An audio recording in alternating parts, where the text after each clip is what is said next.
Okay, so it's 2 minutes past the hour. I think we should get started so we can make use of the time we have together today.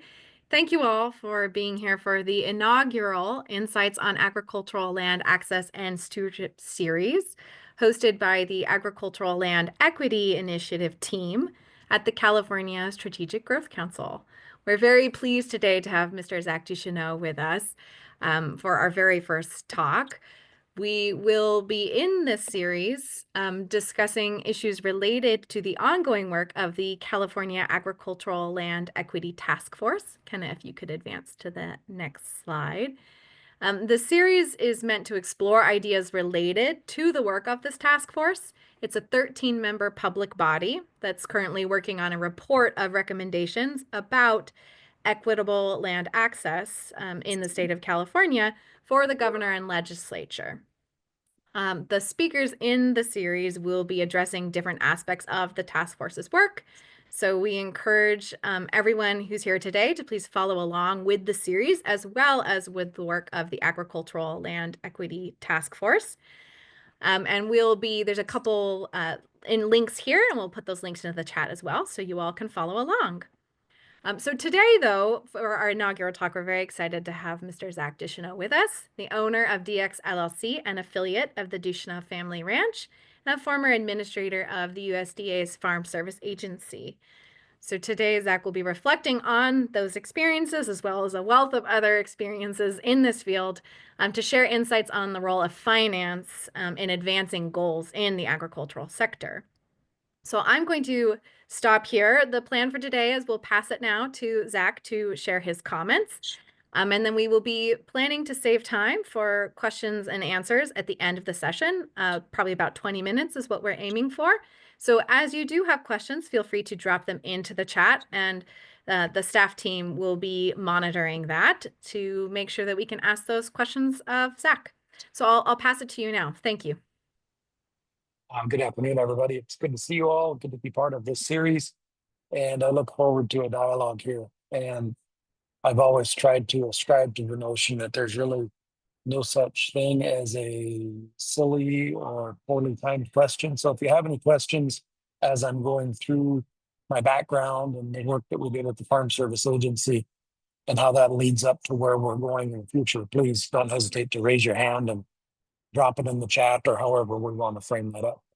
I'm Zach Ducheneaux. I'm a member of the Cheyenne River Sioux tribe, located in the north central Great Plains.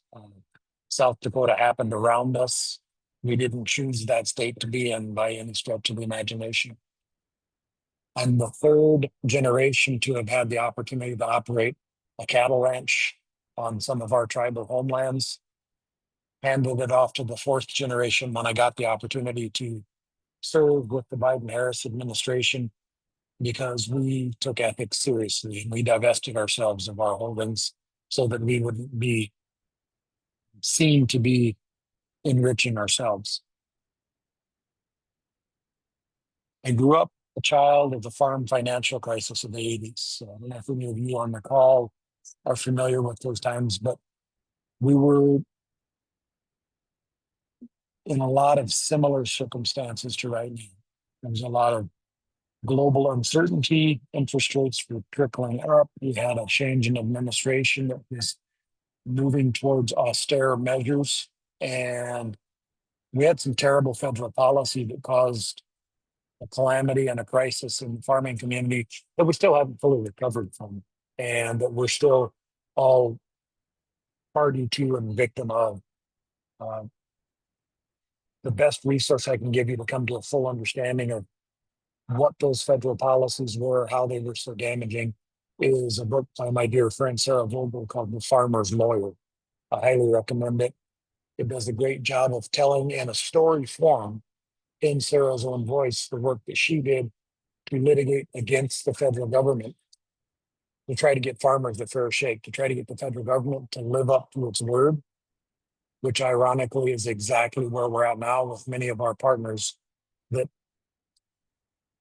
really took a keen interest in seeking support from the Biden-Harris administration during our time there to help serve members of underserved communities better.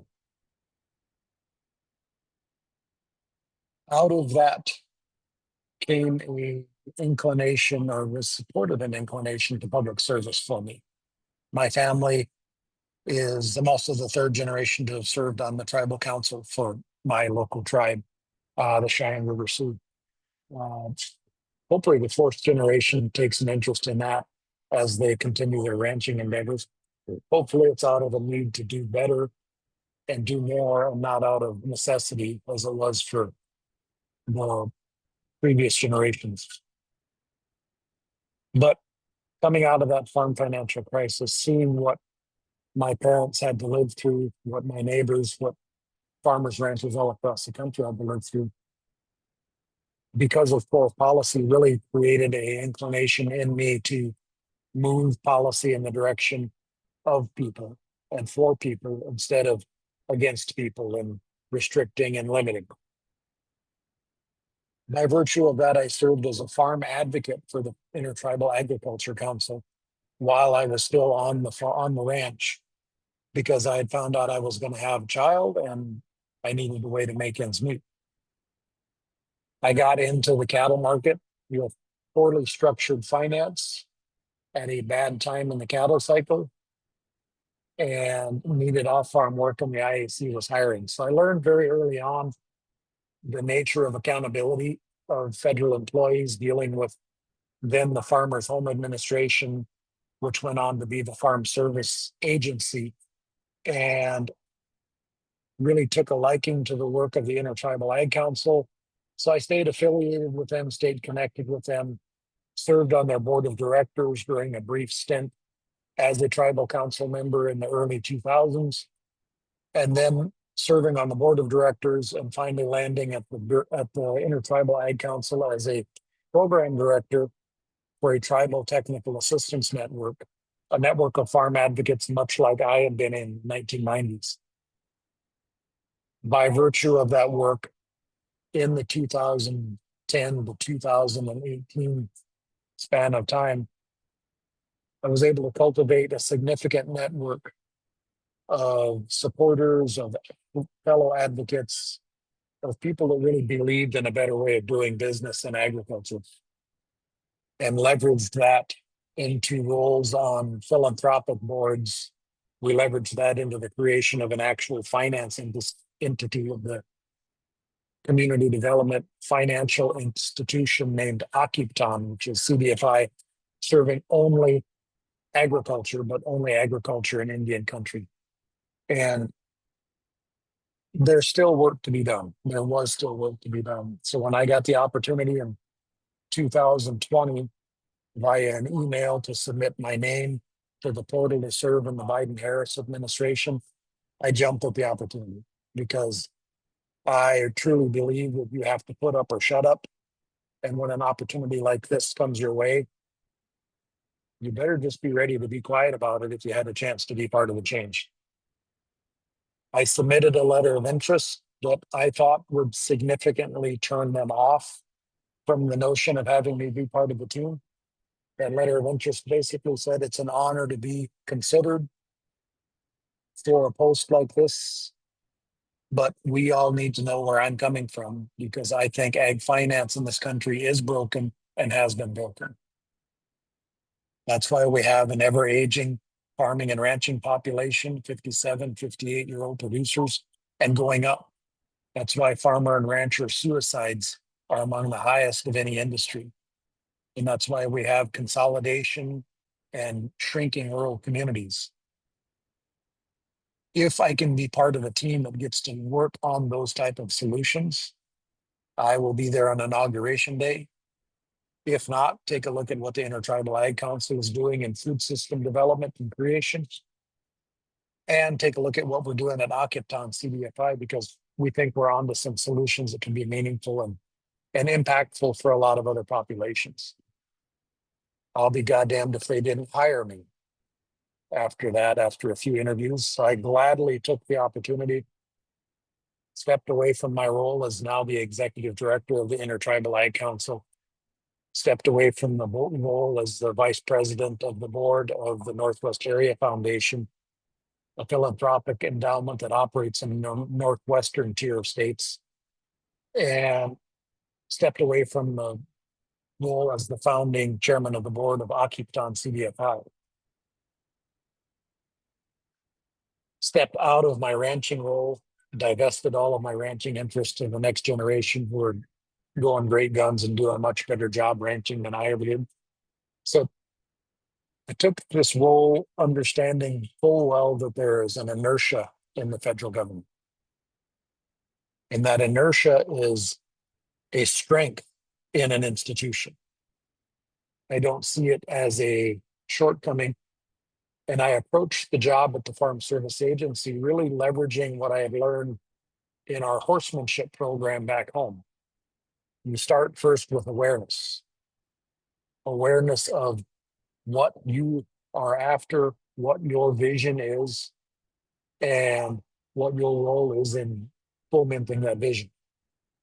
Next, it's empathy. You understand that whatever you're interacting with was probably getting along just fine without you.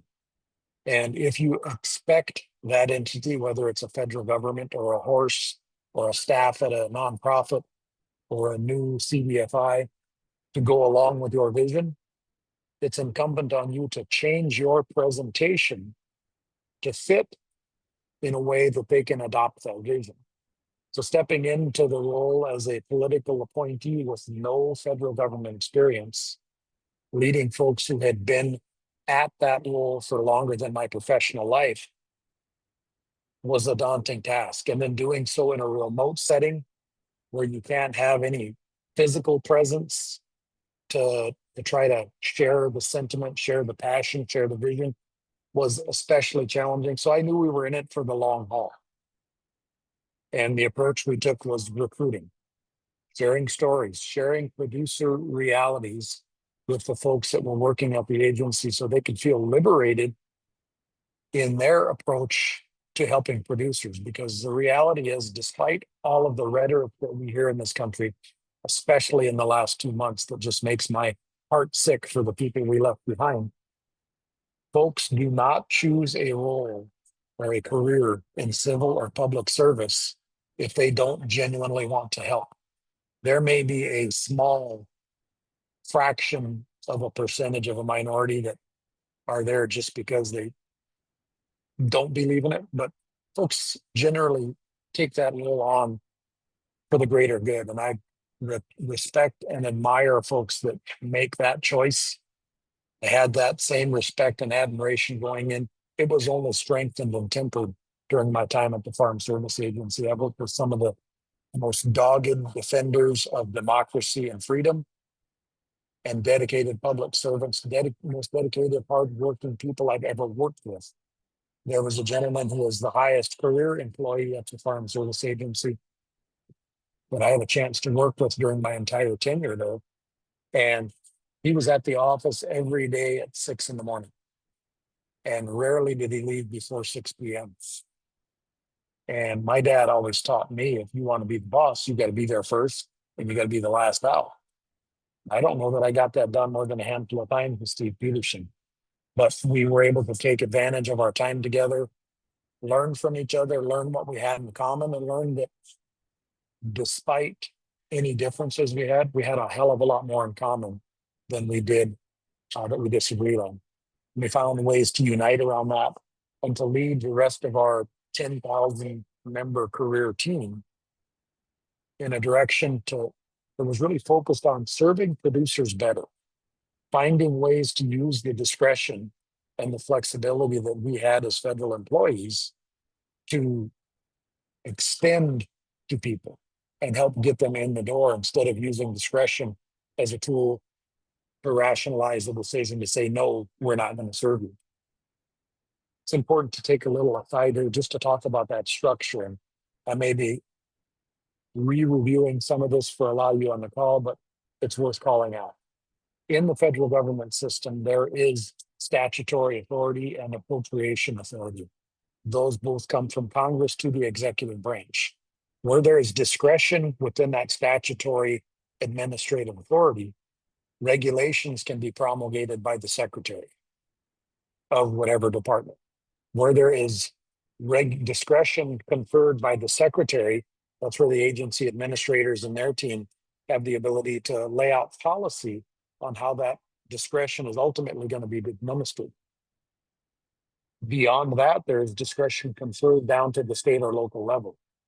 And that's where we have our handbooks, our manuals. Ultimately, the game as we tried to play it was to help people understand if you've got discretion, it's a tool you should use to get people in the door and provide them that service. Because it's up to Congress to decide the statutory construction and whether or not there's going to be an appropriation to support them. So it's our job to get the folks enrolled in these programs. We had a tremendous measure of success in changing that mindset for a lot of our staff. And had someone ask me at the beginning, what do you think you're going to get done in your 4 years here? I had to pick 3 things that I hope to get done. And we got 3 things and then some. But it's because of that approach to leadership, accepting people where they're at and working together to articulate your vision and not being afraid to have conversations that revolve around maybe an initial disagreement. Talk through those, try to find a way to arrive at something you can unite around and then move forward from there. I'll share one anecdote from that time there. And then I'll talk a little bit about finance because that's really where my heart's at. And that's where I'm going to try to take my vision in the future and where it can resonate with the folks that you get to report back to. We had a structure there where when we would deal with folks on the Hill, staff tend to lean towards protecting their principals from the challenging conversations. And my chief of staff at the time, a brilliant young lady who's now studying law at Stanford, was serving in that role as protecting me from that conversation, making sure that I could have the conversation with their principal in a way that could have impact. But I'm overhearing the conversation, and the staffer for a senator was really being an obnoxious, rude SOB to my team. So I leaned into Priya's officer and I said, you either wrap this up or I'm jumping in the middle of it. But she got it wrapped up, got it put to bed politely. And I just reached out to the staffer and I said, hey, we should get a cup of coffee or a cup of tea or a beer if that's your proclivity and talk about some things. So we did that.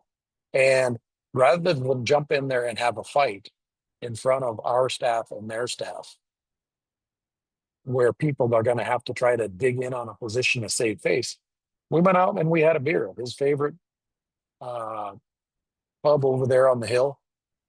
And we found that we had a lot of things in common. He happened to have an affinity for work with the Alaskan Native villages in wastewater and sewage. He had a young teenage boy who was trying to get into showing cattle who could use an FSA loan to do that. So we found those commonalities that we could work around. And my staff never had to deal with him being rude again.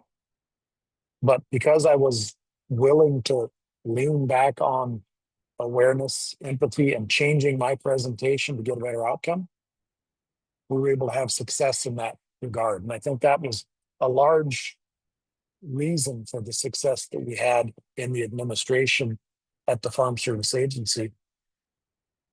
We took that approach, we embodied that approach at the Farm Service Agency, and Secretary Vilsack, President Biden, Vice President Harris trusted us to advance this. As I mentioned, I'm a child of the farm financial crisis, so I believe there's a lot of work to be done still in federal finance. And I think federal finance plays a critical, central role in assuring there's a baseline of proper treatment for people as they engage in the access to capital to fulfill whether it's their small business needs, their rural agriculture needs, their community-based needs. During our time there, we started to have conversations about what that might look like. And the Farm Service Agency Farm Loan Team really started to buy into this concept. As a result, we were able to get 12 separate legislative proposals introduced in the 25 president's budget. And the reason that's important and why it's worth noting now, despite the fact that there was a change in administration, is by virtue of the Hatch Act and the separation of powers that existed prior to the January 20th, we weren't able to lobby for the changes that we thought we should have in statutes. But when you convince the department to lobby and get it through OMB, the Office of Management and Budget, and get it included in the president's budget as a matter of policy, that allows us to have freer conversation with our friends on the Hill about what's needed in credit reform. And it was just a culmination of a lot of events, the expiration of a farm bill, the movement towards helping distressed borrowers, the movement towards credit reform that led to the success in getting that included there. It also led to the promulgation of a rule that really sought to codify and put down in black and white for everybody to see what was intended in the 1987-88 Ag Credit Act that was the solution offered by advocates and grassroots folks through legislation for the farm financial crisis. That law was passed and the rules were written by people that were still defending a bad position. We were able to convince our team to write a rule, get that passed. So now the regulation reads much more producer friendly, and that's already having an economic impact and having a preserving impact in these uncertain times that we've got right now for folks that are in the FSA portfolio. I'll talk a little bit about the FSA portfolio.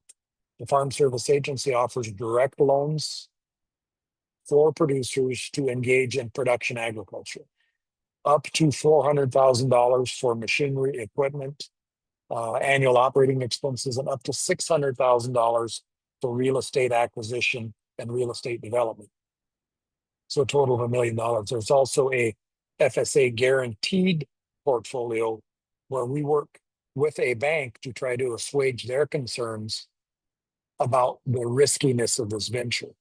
And this is where my new work is really going to diverge from them, because my assertion from here on out is that the tools, the terms, the rates of return that are dictated by lenders, whether it's the Farm Service Agency or your local bank with a guarantee or your local CDFI,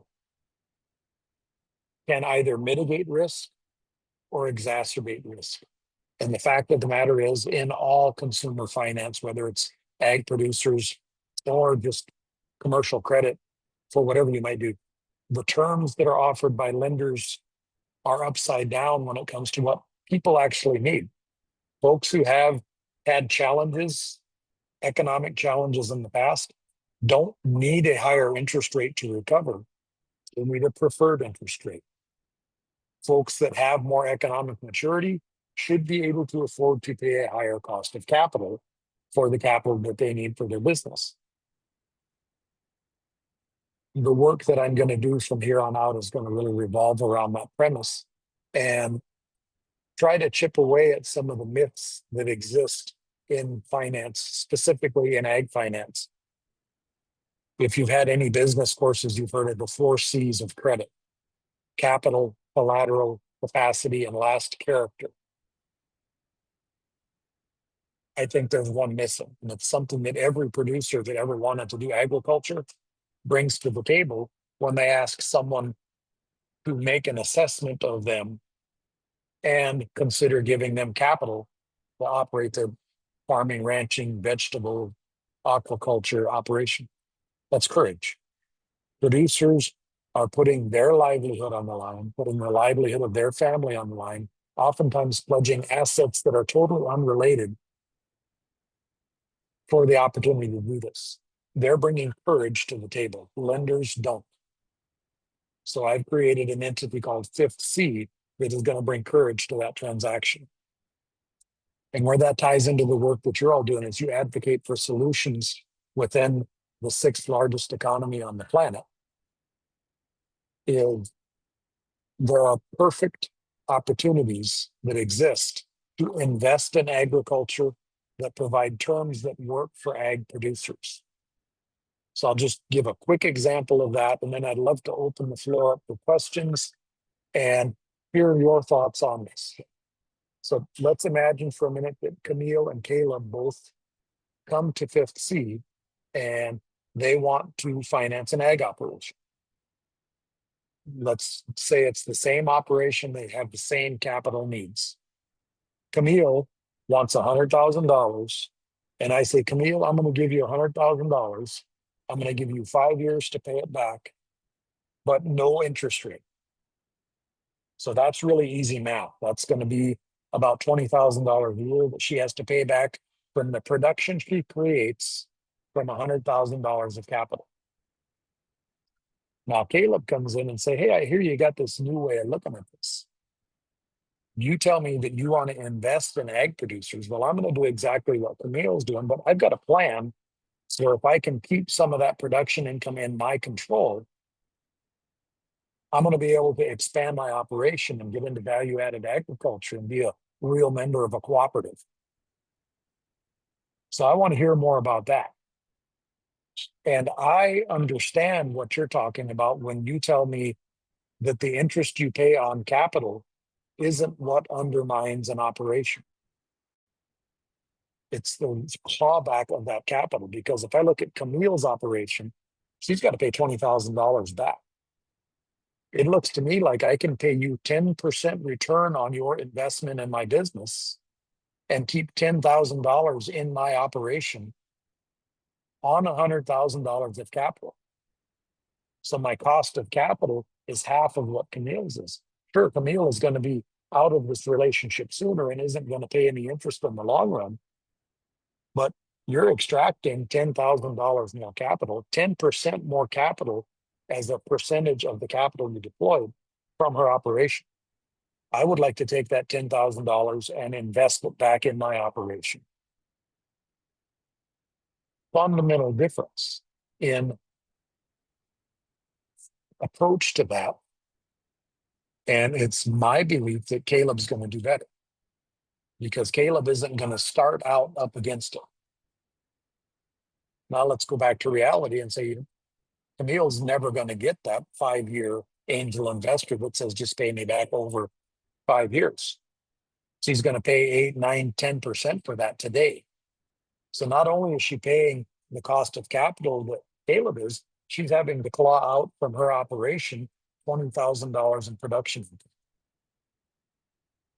What we're trying to advance with Fifth C is that this is the perfect place for a pension fund to invest.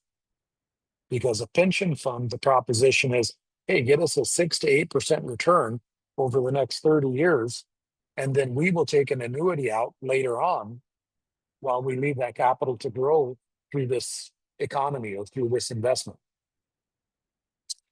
That conversation doesn't exist so far as I know it in agriculture right now, and we want to have it. CalPERS is one of the largest pension funds on the planet.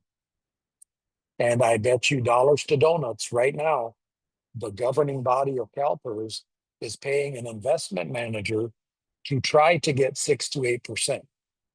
And Caleb could do it all day, every day with his little ag operation and could do it in secured form, and it could be right in a California community. Another great opportunity to invest is philanthropic entities. Northwest Area Foundation, the entity that I had the good fortune to serve on the board of directors for, has a perpetual mission to alleviate poverty and enhance prosperity. They do that by deploying the trust fund left to them by the James J. Hill family and hope to get a perpetual return of CPI plus 5. That perpetual return of CPI plus 5 over the last 25 years, despite the high inflation of the last 4 years, is about 7.5 to 7.6%. Caleb can pay someone in the middle of this 10% and still have a better roll of it than Camille does. Fifth C can now provide a market rate return to that philanthropic endowment from which they can do their philanthropic giving. So we've just changed the structure of the finance system. And another aspect of this that's going to be critical is that Caleb is going to be depositing in a local bank. Camille is going to have to go borrow every single dollar she wants to operate for the year from a local bank. The difference in conversations when you go into the bank with a deposit in your hand versus an empty pocket and a handout for operating capital cannot be overstated. And now we're into the second level impact of revolutionizing this finance system. We've got banks that have deposits on hand that it behooves them to deploy. So they're going to be out competing for that Main Street business that can support both Camille and Caleb's business. And they can leverage that dollar that Caleb deposits 5, 6, 7 times in that community. Now we've got a rural community that again has capital cycling through it, that's providing profit to Caleb as a producer, who's providing administrative expense for Fifth C as an investment body that can provide a meaningful return to the ultimate investor. And we've got lenders in the game as well. So that's the work that we hope to really be able to leverage and prove the concept. I've had a great opportunity to bring some of the network forward that I have cultivated over the last 30 years of professional life to try to support this. And I've got about 6 more pay periods of leave that I left the office with before I have to start looking for a ditch digging job to pay for my living. So I'm going to go all in on this for a while and see if we can make this happen. And it's just my good fortune that I get to talk to folks like you, get feedback from you all in your important roles in your community about how you could see this fitting, about how you think this maybe isn't a fit. Maybe you think I'm crazy as a loon and want to share that with me. I welcome that kind of feedback as well. But with that, that's a quick flyover of who I am, what I've been able to do, how I've been able to take advantage of the good fortune that falls in my lap, and how I hope to be able to share that with everybody I encounter in the future. And I'd love to see if there are any questions. If there aren't any questions, I can ramble on a long time about finance. So I encourage you to ask questions, and it can be about anything: horses, intertribal ag, Indian affairs, FSA, what's currently going on in society. I'm happy to visit about any of it. Thank you so much. Really appreciate that. I'm wondering, I'm not seeing any immediate questions in the chat, so please do feel free to submit any questions to the chat. Or I know, Zach, you had offered that people are also welcome to ask their questions. I think we Yeah. can unmute you if you raise your hand, if that's enough. So there's a few options for how to engage. Really appreciate that offer. I can maybe ask a first question as people are collecting their thoughts and thinking through everything that you've mapped out. You did a great job talking about the different levers or actors or mechanisms that you could pull into the work that you're now advancing. I am wondering what role you see for public funding, public institutions, whether they're state, whether they're federal, whether they're local governments, in either supporting the kind of work you're mapping out or in actively participating in the process of finance as you outlined. I think there's absolutely a role for public institutions to step in here. The United States government, for example, can borrow all the money at once right now at about 4.75%. The pressure, the tension that we run into is the private sector advocating for its own best interests. The lender, instead of saying, well, if we get the money out there from the federal government at 6% and use the deposits that are created to further leverage our position in this economy, they instead say, well, we don't want the federal government competing unless they're the lender of last resort. So why don't you guarantee us and mitigate our risk? I have no problem with capitalism. Truly believe in capitalism because capitalism is built on the premise of growth, shared growth. And the problem we have now is that we've clouded or tainted by greed. And greed is, I want the growth to be mine, and I want somebody else to bear the brunt of the risk or do the sweat or do the suffering so that I can capitalize on that. So you think about how this ties into the work you're all doing. Well, land access requires capital. And you think about the things that California is a leader in.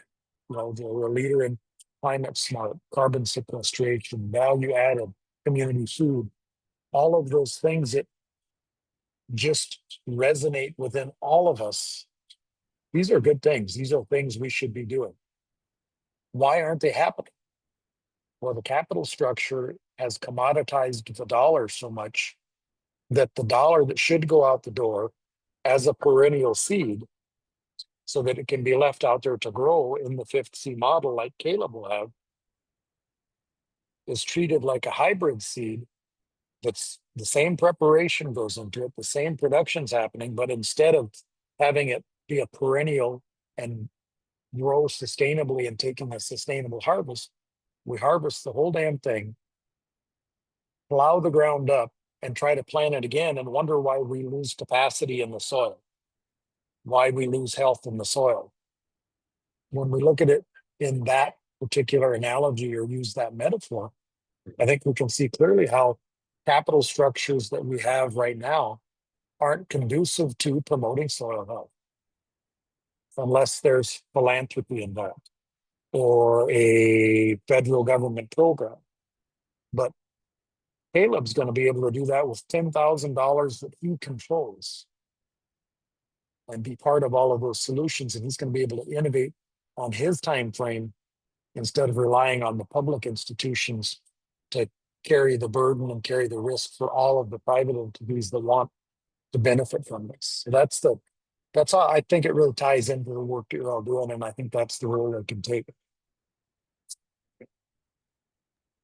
Thank you. Thank you for that answer.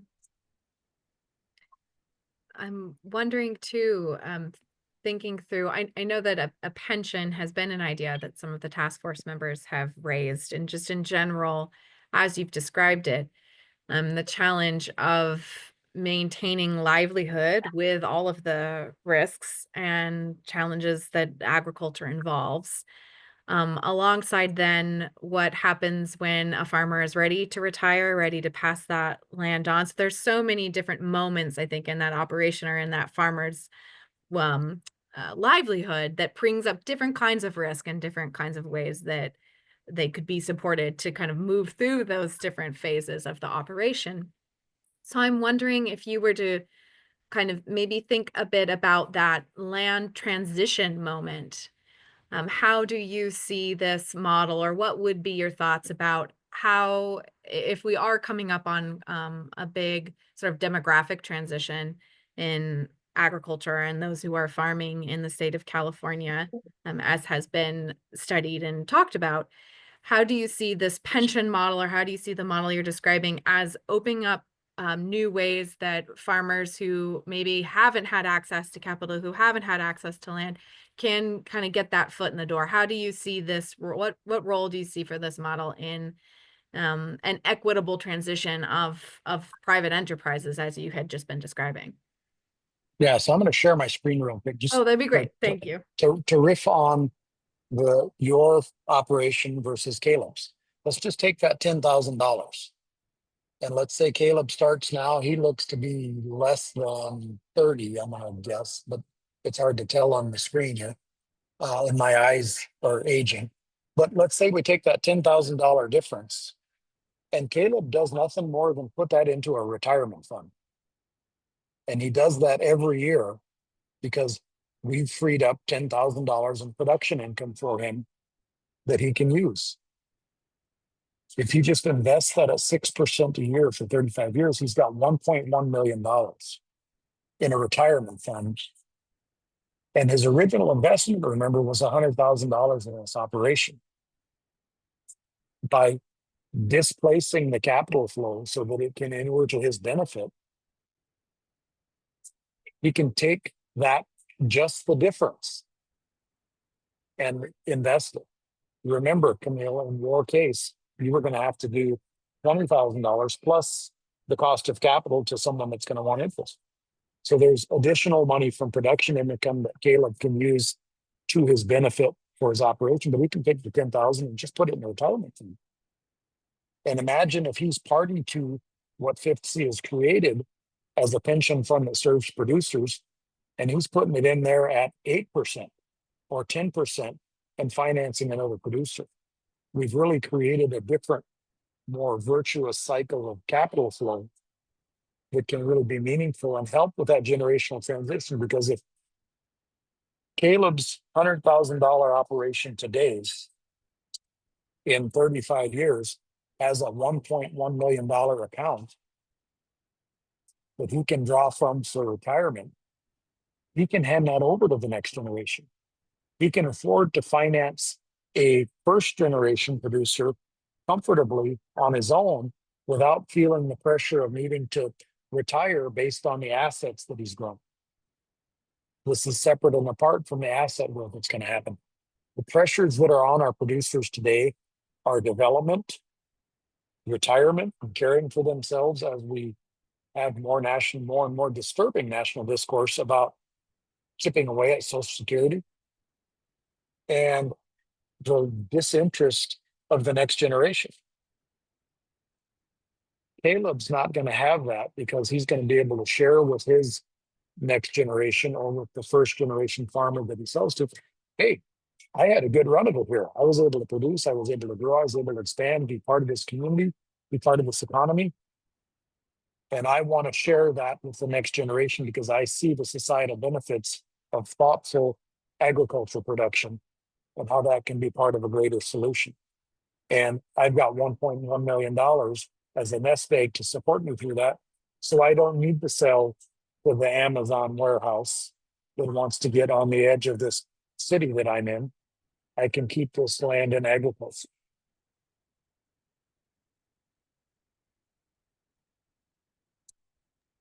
Thank you. It was a helpful visualization and discussion there. I, of course, have more questions, but I do not want to be the one that asks you all of the questions. So I'll just stop for a moment and see whether there is anyone who would like to raise a hand. We can unmute you if you would like to do that way, or of course, you're welcome to use the chat.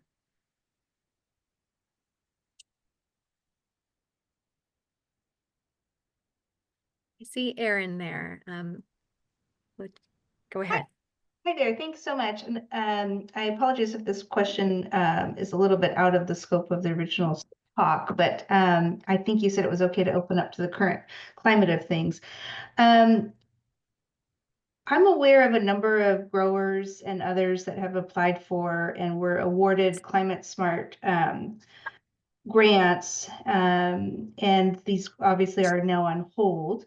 Many of these growers have already implemented these practices and have spent money on them. And I'm just curious if you have any advice for people that are experiencing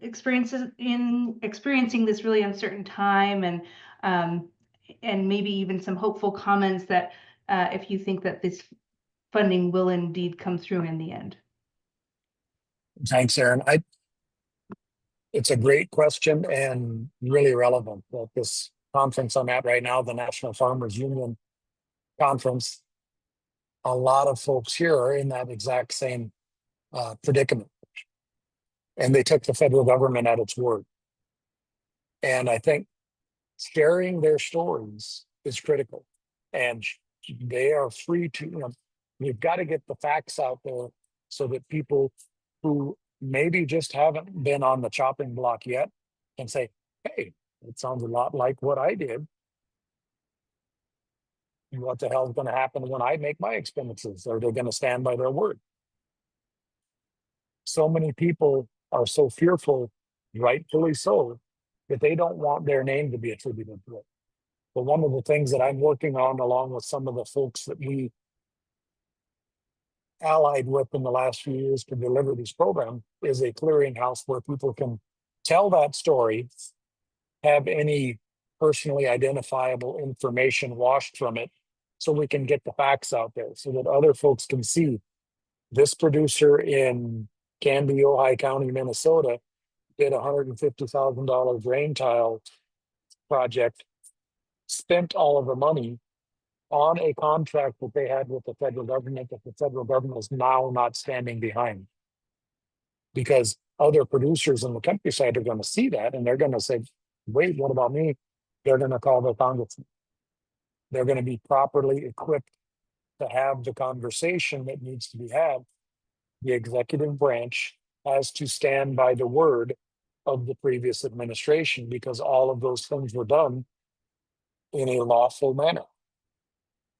And what we come down to, I think, ultimately is either the climate smart work we did, the diversity, equity, and inclusion based work that we did in the previous administration, pursuant to executive orders, pursuant to statute and appropriation law, is valid and binding on the federal government, or we can ignore the executive orders that are coming out of this administration, but we can't have it both ways and still have a civil society. So those folks, Aaron, if you don't, feel free to share my information that I put in the chat. We're going to put together a website where folks can do three things. One, request their records from the agency. It's critical that you have a true and accurate copy of your records, because as we see this administration closing offices, files are going to get moved. And files are going to get moved back to a new office. Things can get lost in the shuffle. And if you don't have a copy of the original, there's no guarantee that the federal government will be able to maintain it through that shuffle. So one of the things that'll be on the website is, how do I secure a copy of my records? The other, how do I effectively communicate with my legislator? So we'll have a draft dear member letter up there. You can fill in your own blanks and submit that to your legislator so that they understand this is impacting their district. This is impacting their state. And the third thing that we'll have there is a know your rights card, a know your rights statement. You had a cooperative agreement with the Farm Service Agency. You had an equip contract with the United States government. What are your rights as a party to that contract?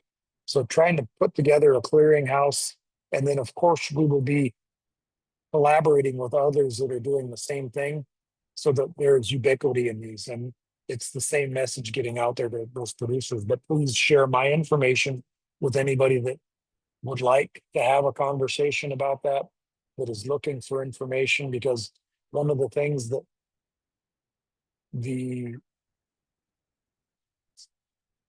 those opposed to the work of the Biden-Harris administration did so well, they went out and they found the cases and they found the courts that they wanted to bring the case in. And that's where they brought the case. And then the federal government was enjoined from doing the good work that it was trying to by a district court, for example, in the Amarillo District of Texas. Federal employees in California are bound by federal district court rulings, even in the podunk courts of Amarillo, Texas.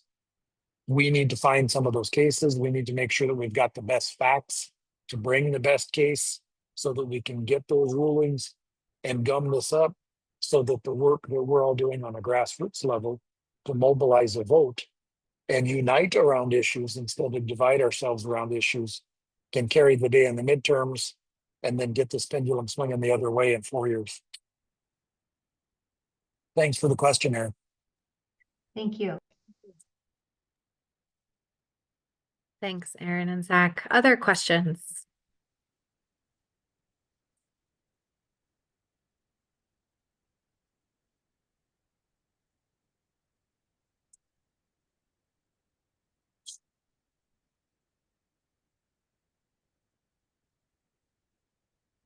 Camille, if there are none, Hmm. with your permission, I'm glad to wrap up.